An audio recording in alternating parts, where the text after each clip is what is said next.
Imagine you are 80 years old. You've lived in your own home since you married your sweetheart 60 years ago. Your children visit you several times a week, and your wife is your constant companion.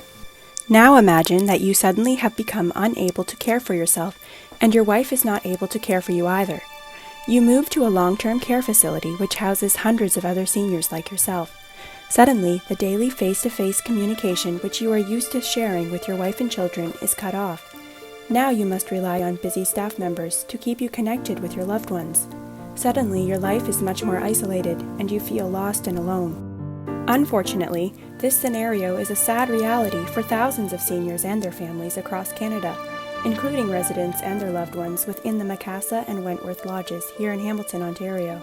Recognizing this, our team from Redeemer University asked the question, how might our analysis of the residents and their loved ones' desires for improved communication provide a stepping stone for further implementation of their recognized needs? In other words, how might communication improvements suggested by real-time residents and their loved ones help future teams create an innovative method for better communication between residents and their loved ones? Our analysis took the form of a simple paper survey, distributed among the residents of the Wentworth and Macassa lodges. We also sent an online survey to resident family members. After conducting our survey and reviewing each response, we discovered a large portion of the responses came from the residents' loved ones at Macassa Lodge. The first question we asked was what type of information residents and their loved ones would like to begin receiving. Options included information about events and dinners, meal plans, messages and regulation updates, or other information, with the majority saying they would appreciate messages and regulation updates.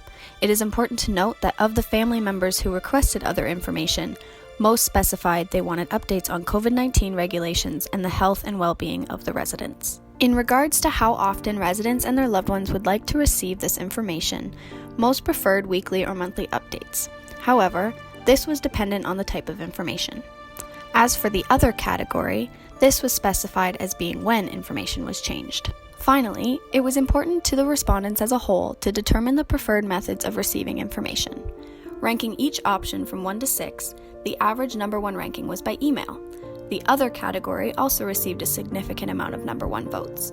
Comments in this category, particularly made by residents, included requests for in-person and printed versions of information provision. Given the information gathered from our surveys, it is clear that long-term care communication in general is an area which requires much improvement. The Macassa and Wentworth lodges are no different. Considering this, our team recommends that the staff at the lodges carefully review the specific comments made by survey respondents in regards to improvement suggestions, and from there, work toward creating a bettered system of communication.